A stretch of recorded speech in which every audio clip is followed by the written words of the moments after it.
Right. So looking forward to the fall break.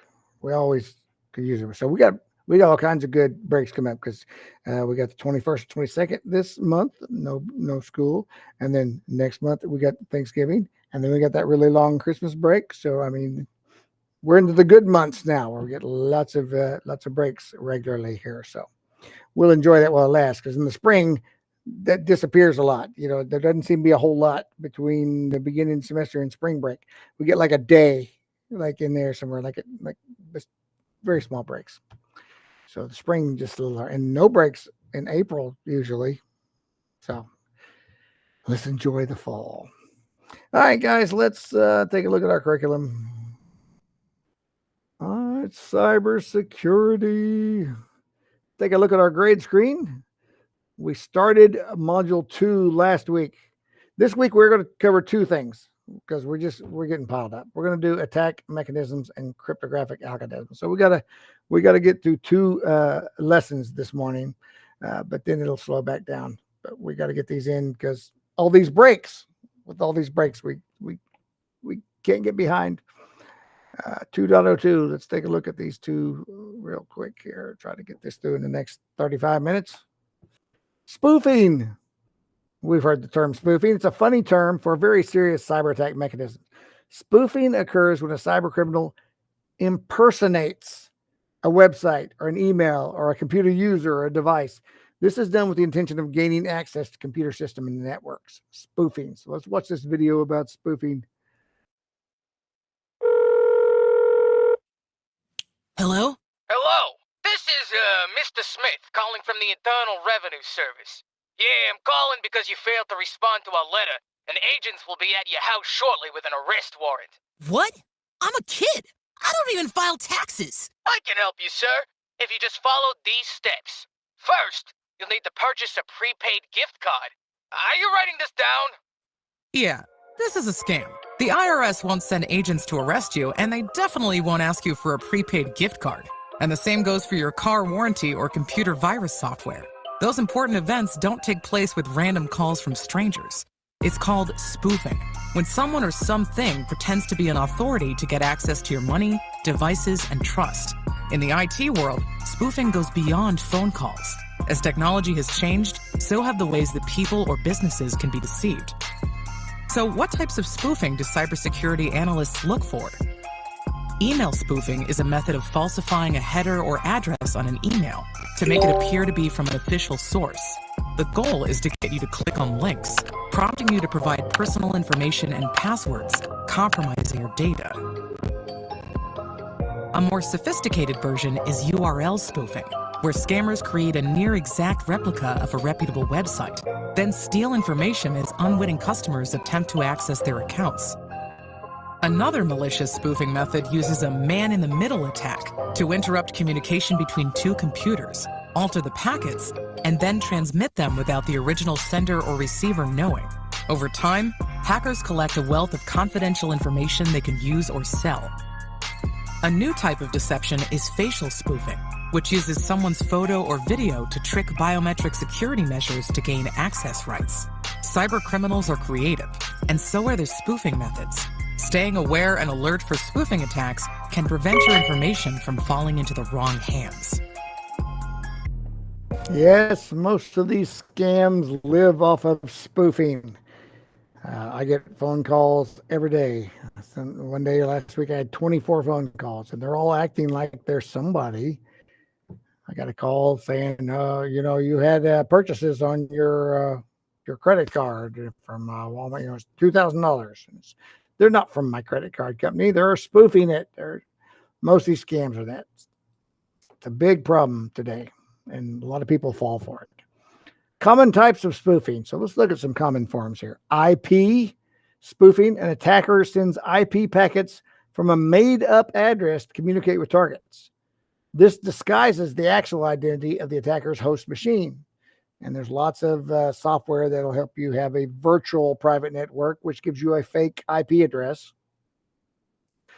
This technique's used in most denial of service attacks because they don't want you to find their computer that's actually sending these attacks. So they mask the origin of the attack, make it harder for the target system to block the packets from the attacking source. MAC proofing, MAC, an attack in which an attacker forges the factory assigned MAC address of a device's network interface. It's not possible to change the burned in address etched in the hardware, but it's possible to put a mask on it on the software side. Because, yeah, your computer has an identity that cannot be changed, but software can disguise it. DNS server spoofing, attack on the URLs, email addresses, and other text-based domain names users type into their browsers with their associated IP addresses. Attackers may compromise a DNS server and reroute a given domain name to a specific IP address, usually that of a server run by the attackers itself. So they can get in there and you type an address and it'll reroute it that you won't even know it. Users typing in that domain name will be redirected to a server that typically has like viruses or malware, all kinds of problems. Farming, this attack's redirecting legitimate URLs to spoofed websites designed to look exactly like the real thing. Because you can go to a website, you can copy all the graphics, you can save the graphics from it and build your own website that looks like it. And people do that. The legitimate websites might be from a bank, a law enforcement agency, utility companies, certainly Best Buy, Amazon, Walmart. They'll do fake pages like that. And then they'll have you log in and they'll get your username and password. Or you go to purchase something and your credit card information you give them be stolen by these keyloggers. And they may have demands for ransom when they get the information. Maybe they're not going to use your information elsewhere. They're going to just hold it ransom and say, I will use it if you don't pay me. Phishing, email spoofing, or phishing as they call it, may be used to lure unsuspected recipients into clicking on links that lead to farming websites. You get a text or an email saying, oh, you're locked out of your account. You need to relog back in. And you'll click on it. It's a fake page. It looks like where you think it's supposed to be. And you'll log in there and now they've got your info. The sender's name in the fake email and text message is usually that of a familiar person or organization. It may say it's from Best Buy. But if you click on it and look at the details of the email, it's never from bestbuy.com. It's from some weird email address. The purpose is to trick the recipient into exposing confidential information. That's always the first thing I look at. When I get these crazy emails, I click to see what the real email is, not the little display name that's on there, but look at the detailed actual email address. And it's always something totally ridiculous that no one would ever believe if they ever looked at it. All right, page 3. Malware and grayware. A successful spoofing attack allows an attacker to spread malware through rogue links or attachments. People are typically familiar with the term malware, but grayware is not really that common of a term. Grayware is an unwanted application that can cause irritation to users, including unwanted behaviors like the use of adware or spyware. The most significant difference is that unlike malware, grayware doesn't damage your actual computer. Malware can get in there and delete files that you need to for your computer to run, but you still got to remove the grayware. Adware is an application designed to track your browsing activities. So as you click on websites, it sends that information to the hacker, who then sells it to advertising companies. Hey, this person visits this website a whole lot, so you should be marketing them. So they get your information and sell it. Spyware is designed to collect their personal information by monitoring everything you do. Hackers use spyware to install malware a lot of times. Hackers will monitor a computer. They'll see everything you type, every website that you go to and log into. They'll get all that information anytime you enter your credit card information. So it's important to prevent spyware from infecting your computer. Ways to prevent these things. That's what we need to know, right? Avoid downloading cracked software. You may find websites just like, hey, this software normally costs $299, but you can go to our website, you can download it for free because we've cracked the code. Yeah, there's a price you're paying there because a lot of times they have mixed in some viruses and malware and other things into that program that you think you're getting for free. So it's, oh man, look, I got this for free. I didn't have to buy it. Yeah, but now they're tracking everything you do. Make sure you install software updates. Don't open suspicious emails. Look at that email address that it comes from, and you'll see it's something weird usually. And make sure you install some anti-malware software, which may be different than antivirus. Now, make sure if you have an antivirus on your computer, does it cover malware and other things? All right, page 4. Viruses. Malware is a catch-all term for any kind of malicious software. A virus is a type of malware that self-replicates by putting its code into other programs. So it infects your computer and spreads itself. Computer viruses have been around since the 1970s, way early, before most people even had computers in their homes. And most attempt to steal the user's information or just disable the computer. Different types of viruses are generally classified by the methods they use to infect the computer. So let's look at, here's 4 different types. A boot sector virus. Boot sector viruses attack the actual disk boot sector information and sometimes the file system, the very core of your computer. That Windows runs on your BIOS, BIOS, which is the low level of your computer. And sometimes this attacks at that level before it gets into Windows. Program viruses, those are sequences of code that put themselves into another computer program. It replicates itself and inserts it in other programs and spreads that way. Script viruses are scripts used to automate OS functions and alter a web page's interactivity. Or you may have a macro virus. Macro viruses use the programming features in like Microsoft Office documents because you can activate macros in there, which runs little mini programs in your spreadsheet or something. And there can be some viruses in the macro. So Microsoft has updated newer versions of their software to restrict this, where it's hard to do. So if you have an older version of Microsoft Office, you're more vulnerable to the macro virus than the newer versions because they do what they can. All viruses have one thing in common. They must infect a host file. That file is then distributed by a disk or a network, like an email attachment or something. And email attachment viruses frequently use the infected host's email address book to spoof the sender's address and send it to other people. The virus is meant to look at your contacts and send itself to more people. A Trojan horse is a type of malicious code that looks legitimate, but can take control of your computer.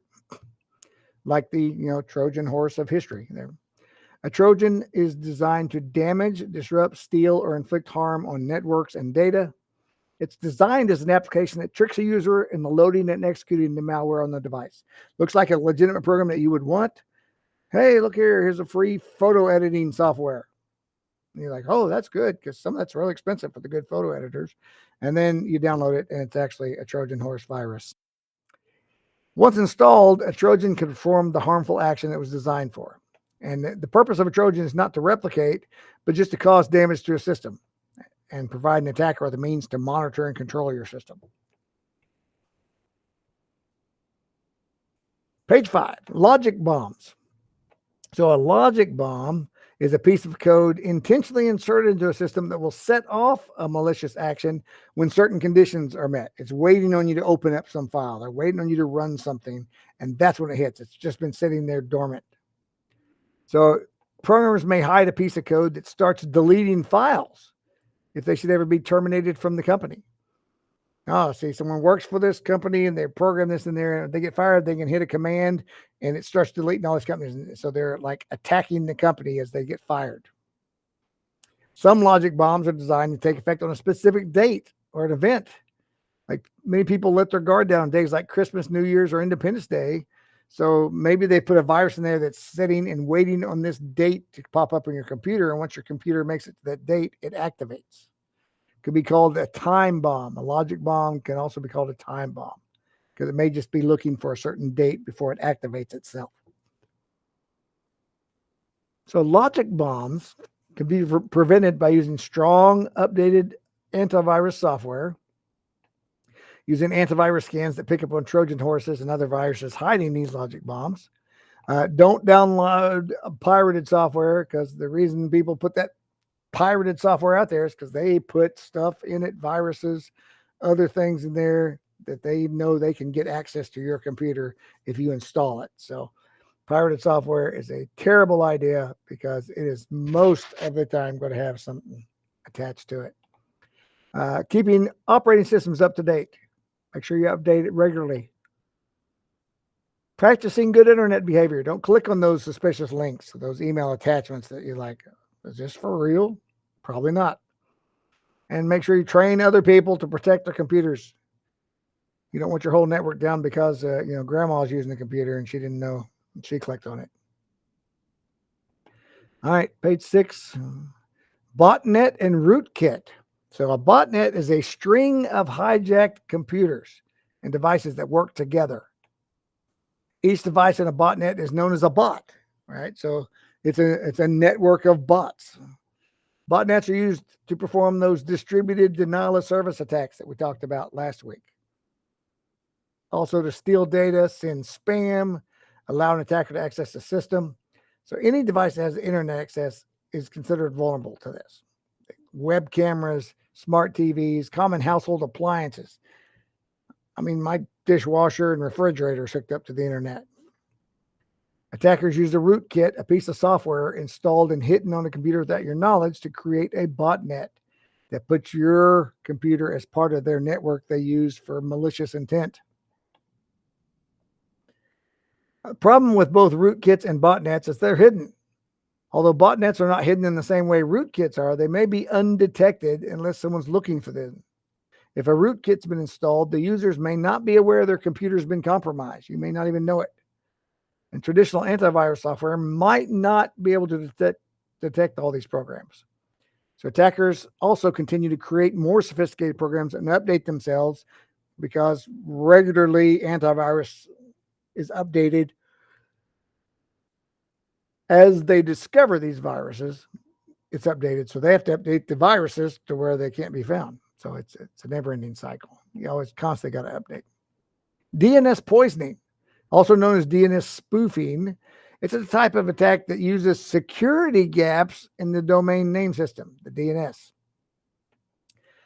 protocol, in the DNS protocol, to redirect internet users to malicious websites.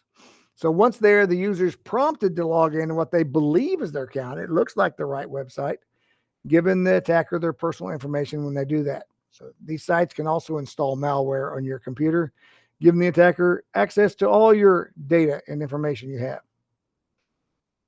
You think you're logging in as usual because you're just typing in a website, but they have attacked the server that you're using to tell it to go here instead. So you typed in the correct website address, but it took you to a fake website. A buffer overflow attack uses a type of bug called a buffer overflow. Well, that makes sense. In computers, a buffer is a section of memory that's allocated to data storage. I'm going to set aside this memory and I'm going to use it to store stuff in temporarily. Right? The program overwrites memory adjacent to a buffer that should not have been modified to begin with. That's what this buffer overflow does. When a buffer overflow occurs in a program, it often crashes. It becomes unstable because it's like that part of the memory wasn't supposed to be used for storage, and it did that. It's the same as like you tried to pour more water into a cup than the cup could hold, makes the water overflow. So they're overloading the buffer to where it's using more memory than what's allocated to create problems. WhatsApp, a popular instant messenger, is not without vulnerabilities. A critical bug was discovered 5 years ago, May of 2019, in the feature that's used for the audio and video calls, the VoIP. This bug allowed the attacker to take over a mobile device. The vulnerability was reported as a buffer overflow bug. They got in there and made it use more memory than it was allocated. So an attacker can call the target person, and within minutes of the call, the phone starts revealing its encrypted content, mirrored on a computer screen halfway across the world. In fact, the security bug can help the attacker gain complete access to the device, including the camera and microphone sensors and file storage. So it was a clever way that they attacked your device through the WhatsApp. All right, so that's the end of our first lesson. Like I said, we got to cover a second lesson. There is a lesson. Oh, wait. Go back here. We need to look at our assignment real quick on that. Should just be 1, 2, 3, 4, 5 questions that talks about all the things we just looked at: grayware, malware, spyware, ransomware, DNS, D2. Okay. All right. Let's look at our second lesson. We're doing good on time. Cryptographic algorithms. That sounds cool. There's many important reasons companies must ensure that data sent on the internet is secure. Companies may need to send private customer information like medical data or your bank account number, or a password, your address, your social security number, whatever reason they may need to transport it, through the internet. Or they might want to protect company secrets from competitors. They might need to comply with government requirements. They may simply just want to keep information from hackers and outsiders. So there's different cryptographic algorithms. See, that means altering data from something you can read to a protected form. It scrambles it, uses some kind of cipher, and then being able to transfer it back when you get it to its destination. So there's different algorithms available to keep data secure. The best option depends on the type of information. Depends on what you're trying to do. So hash functions, those hash functions, it's a process that transforms plain text into ciphertext that cannot be directly decrypted. It's not a simple decryption. With hashtag functions, data cannot be changed back into its original form. That makes hash functions different from just encrypting something. If you write to someone and use a hash function, the person will never be able to see your original message, because hash functions only work one way. They're great for storing passwords. And they're also used in digital signatures, and cryptocurrency uses hash functions. So if you have red and you run it through a hash function, it may come out as DFCD3454, which, how would you ever decode that and make it back into red? That's why hashtag functions only work one way. The red car might look like 52ED89E8. Look, it doesn't even have anything from red in the code. So you certainly can't decode it. The red car is fast. Now it looks like 460-42841, all numbers. Doesn't even have any letters in it. Looks very, very different every time you run something through there. In these examples, the hash function has altered the data into a hash sum. Hash sums are always the same length. Notice each of these are 8 characters. I mean, this is only 3 characters, and this is a lot more than 8 characters, but all of them come out the same way. Same length, and they look different regardless of how similar the information is. So the benefits of hashing: if someone steals a hash database, well, they made off with the hashes and didn't actually get the passwords or whatever information you're hiding. So unless the attacker can reverse the hash values, they're useless. So the number one rule of cryptographic hash functions is that they must be irreversible. Can't be easy to decipher. All right, symmetric key encryption. Encryption provides another way to keep data secure. Once data is encrypted, it can be sent electronically. So the receiver must decrypt it with a private key. So that is, the decryption key is kept private and never shared. So only the intended recipient can decrypt the message because they have the key to decrypt it. Most encrypting and decrypting of data is done automatically by computers. It's not anything you have to do by hand. And the sender and receiver are usually not even aware that their data is being sent secretly. But always remember, the internet is a public network. If you send data that's not encrypted, anyone that intercepts it can read it. Symmetric encryption is one of the oldest and easiest methods of encryption. But a drawback is that the same key must be secretly shared. Yeah, they have to have the right key to do that. Because of this, symmetric encryption is used mostly for privacy, like encrypting credit card information or some data stored on a device. So you can create your own secret message. Julius Caesar, and that's been a while, huh? A couple thousand years ago, invented one of the earliest symmetric encryption techniques, the Caesar cipher. So when he would send messages, he would actually encrypt it, where if an enemy got a hold of his message, they had no idea what it said. So invented more than 2,000 years ago. Here's how simple it is. They just moved the letter by 3. Instead, if they want A, they put D as their cipher. B becomes E. C becomes F. It's just shifted 3. A, B, and C are down here at the end.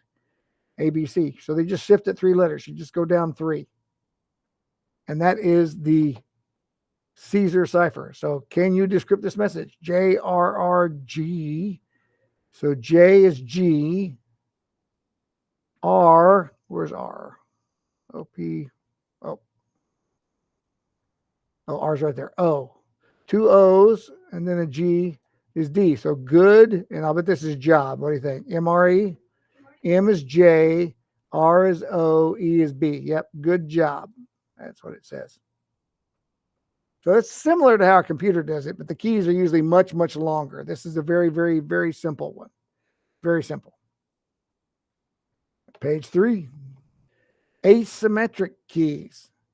So how can 2 people send encrypted messages back and forth over insecure channels like the internet without meeting ahead of time to agree on a key, right? Because if you and your friend have a secret key ahead of time, you can send messages to your friend and you're good. But there's also asymmetric encryption, which is known as public key. There's keys that they're known out there, allows for secure messages to be sent without having to agree on or share any secret key. It uses an asymmetric encryption scheme in which the encryption key is made public, but the decryption key is made private. So with asymmetric key, operations are performed by 2 different but related public and private keys in a key pair. So it's a computer-generated pair of a public key that's fine if anyone sees that, but a private key is the only way to decipher. So for instance, if a public key is used to encrypt a message, only the paired private key can decrypt it. The public key could not be used to decrypt the ciphertext, even though it was used to encrypt it. So let's take a look at the process. So step 1, each computer must generate a pair of keys that identifies it, a private key and a public key. So the process generally just takes a few seconds to generate that. There's a lot of math involved.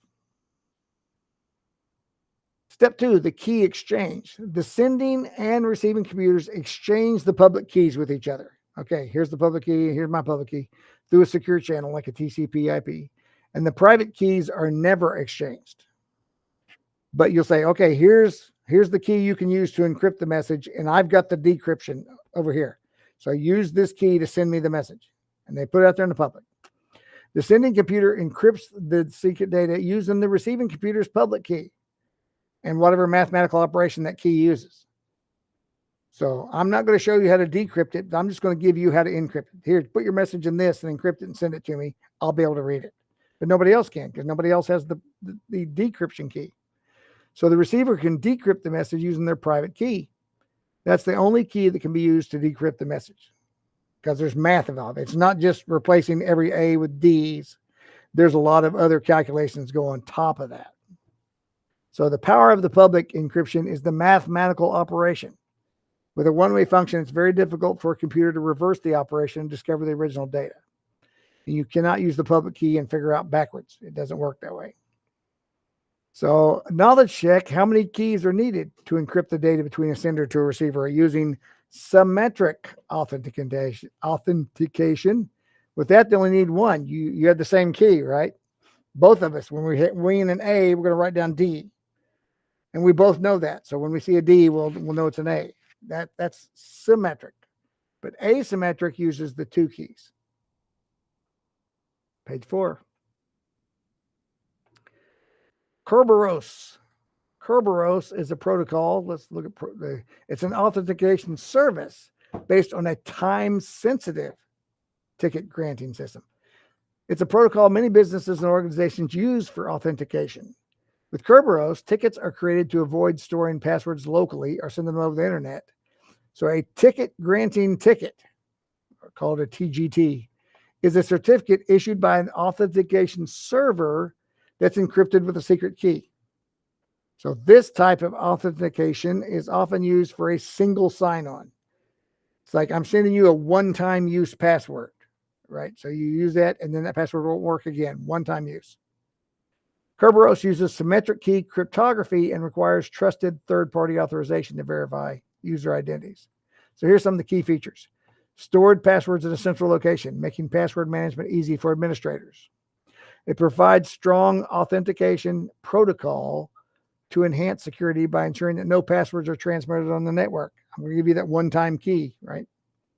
Provides single sign-on capability to allow users to access different services with the same password, right? I have the real password, so I'll give you this one-time sign-on. I don't have to give you the real password.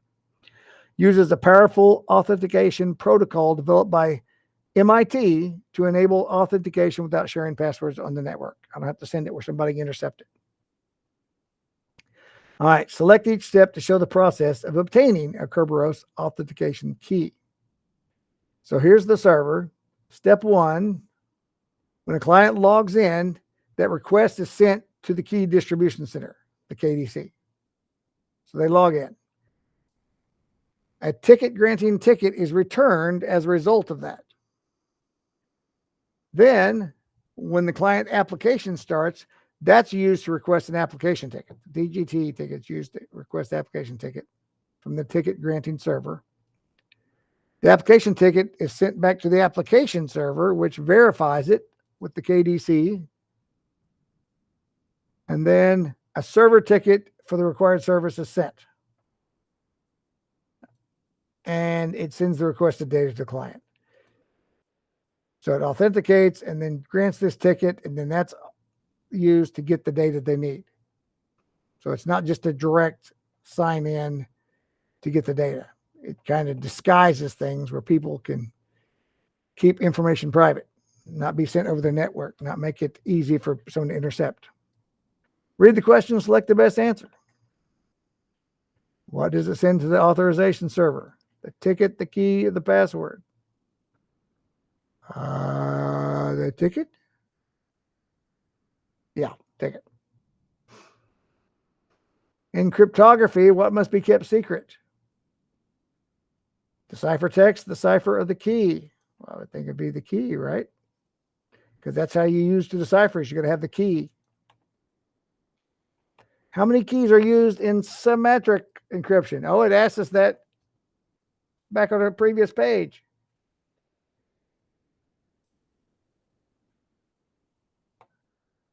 One for symmetric, right? You both have to have the same key. Which of the following is true of hash functions? The data can be returned to its original form. You have to key to decrypt it, or no key is used. Well, with hash, I don't think there's a key, right? Yeah. The data cannot be returned to its original form.